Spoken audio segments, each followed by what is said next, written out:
Bonjour à tous, j'espère que vous allez bien. On se retrouve aujourd'hui pour un premier tuto avec la box de Keyscrap, donc la box du mois de novembre, qui nous offre beaucoup de motifs géométriques et c'est vraiment ce que j'adore. J'aime énormément ce type de graphisme. Et en voyant en fait ce tampon de la marque All & Cruet qui du coup nous est offert dans la box, j'ai voulu partir sur une page avec plein de petits triangles, un petit peu comme il y a sur ce tampon-là. Donc voilà mon idée de départ, c'est vraiment d'évider un grand triangle à peu près au centre de ma page et de venir comme ça disposer plein de triangles de différentes tailles sur une diagonale en fait au niveau de ma page. Et pourquoi pas aussi couper ma photo en triangle. Donc voilà ce que j'ai en tête. Au niveau des couleurs, donc voilà, vous savez que j'aime énormément le vert. Donc je vais vraiment partir sur une dominante de vert. Et je vais ajouter des touches de rose, donc en colorisant quelques fleurs. Voilà, je voulais vraiment une page très douce. Parce que finalement, on est dans la nature, c'est calme, c'est apaisant. Donc voilà, je voulais vraiment quelque chose de très doux. Donc avec des fleurs, des feuillages et beaucoup de formes triangulaires. Donc, ce qu'on va faire dans un premier temps, c'est tracer en fait un triangle au crayon de bois. Donc, ce que je vous conseille de faire, il faut qu'il ne soit pas trop petit par rapport à la taille de votre photo. Donc moi, ma photo, je pense que je vais prendre celle-ci. Parce qu'en la coupant en triangle, finalement, on ne coupe pas la tête. Donc il faut aussi faire attention au cadrage des photos. C'est mieux de prendre une photo où la personne est centrée ou alors une photo où c'est une prise de vue assez loin pour éviter de couper en fait une grande partie de la personne. Voilà. Donc je me suis dit que cette taille-là finalement conviendrait bien pour ma photo. Donc pour tracer votre triangle, donc vous prenez des repères. Donc pour ma part, je suis partie à 9 cm en partant du haut. J'ai tracé une ligne qui fait 11 cm, donc à peu près au centre. Et après, pour tracer votre triangle, vous aurez besoin d'un compas. Donc voilà, vous prenez vraiment l'élargissement qui vous convient en fait. Il me semble que j'ai dû prendre 12 cm. Voilà, après ça peut être plus grand ou plus petit selon ce que vous avez envie. Et en fait l'idée c'est donc vous prenez votre ouverture, vous placez donc votre pointe de compas à l'extrémité de votre premier trait, vous tracez un arc de cercle, vous faites pareil de l'autre côté, et au croisement des deux, ça vous fait votre sommet du triangle. Et ensuite, on va évider toute cette partie-là ensemble. Voilà.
Alors, je vous montre un petit peu ce que j'ai fait hors caméra. Donc, j'ai fait des triangles pleins. Alors, je me suis beaucoup aidée du design de ce papier-là. Parce que si vous regardez bien, vous avez comme ça déjà des triangles préformés. Si vous suivez la ligne ici, en fait, vous pouvez couper comme ça et ça vous fait un triangle. Donc, je m'en suis découpé 3 de cette taille. J'ai ensuite découpé plusieurs triangles dans ce papier-là, donc vraiment différentes tailles, des petits également. Et ensuite, j'ai utilisé ce papier-là, celui, vous savez, où il y a les deux côtés verts, en fait, différents. C'est le papier qui fait plus, comment dire, c'est le vert qui se rapproche le plus de ma photo. Et donc, j'ai pris des triangles, mais je les ai évidés de manière à avoir vraiment des petites touches de couleurs, en fait. Parce que j'avais peur qu'en les utilisant tels quels, ce soit un peu trop vert. Bon, je les ai gardés, on verra à la fin.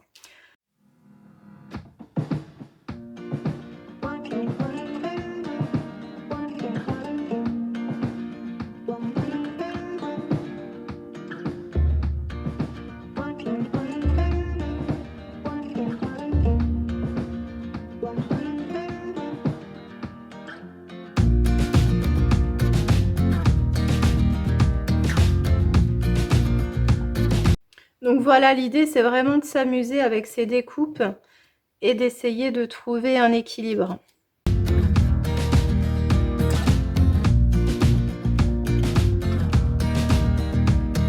Donc voilà ce que ça peut donner. Je vais ensuite préparer les embellissements. Donc je vais partir sur des fleurs roses et des feuillages. Voilà, je veux quelque chose de très léger. Donc hop, j'ai tamponné déjà des fleurs donc, de chez Sokai que je viendrai coloriser en rose.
Donc une fois que mes fleurs sont colorisées, je les laisse tranquillement sécher de façon naturelle. Et je voulais ensuite un petit peu plus travailler mon fond en rajoutant des touches de couleur et notamment du vert. Donc voilà, là j'essaye de trouver un mélange qui colle le plus, enfin qui se rapproche le plus plutôt au cardstock que j'ai utilisé. Et puis une fois que je suis satisfaite du résultat, en fait, je viens tout simplement utiliser le tampon de fond avec les triangles que je viens en fait directement récupérer mon mélange d'aquarelle avec le tampon pour avoir comme ça des petites impressions de triangles dissoutes. Voilà. Donc pour cette partie-là, j'essaye vraiment de travailler sur ma diagonale pour vraiment suivre ma ligne conductrice. Donc je pars de l'angle inférieur gauche pour aller vers l'angle supérieur droit. Et voilà, j'ajoute vraiment des petites touches, hein. Alors les triangles, on les voit pas très très bien, hein, ils sont pas très bien dessinés, mais c'est ce que je voulais. Je voulais plus que ça ressemble à des petites taches que avoir des motifs bien visibles.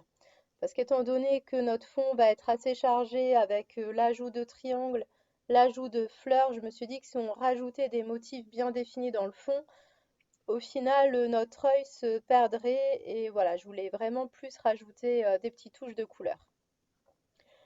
Donc, qu'est-ce que je peux vous dire d'autre? Oui, donc bien sûr, avant de passer à cette étape-là, au niveau du fond, j'avais gardé en fait mon négatif de triangle au niveau de ma page, donc ce qui m'a servi de protéger en fait mon papier imprimé qui était déjà collé au verso.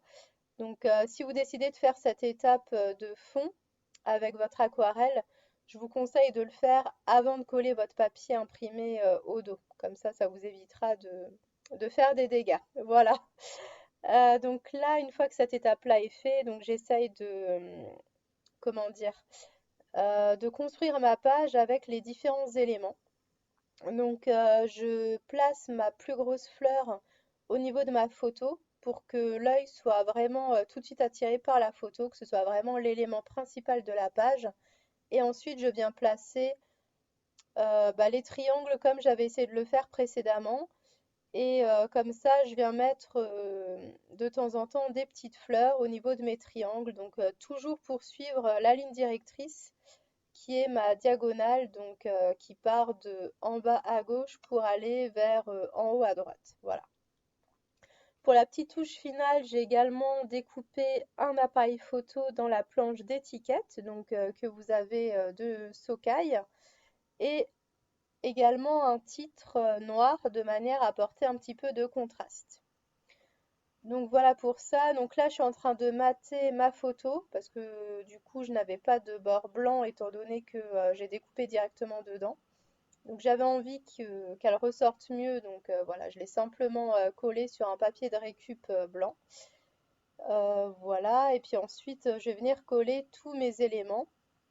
Alors certains éléments, je vais les coller en 3D afin qu'ils ressortent mieux, notamment ma photo. Je vais vraiment la faire ressortir avec du 3D et quelques petites fleurs également. Voilà. Et puis tout à la fin, je vais rajouter également un tamponnage de fond directement sur ma page pour finir un petit peu le texte que j'avais mis juste en haut. Voilà, bah écoutez, j'espère que cette page vous plaira. Si vous avez aimé, bah, n'hésitez pas à mettre un petit pouce, ça fait toujours plaisir. Et si vous avez des questions, n'hésitez pas également à me les poser en commentaire. Je vous souhaite à tous et à toutes une bonne journée et je vous dis à très bientôt. Bye bye.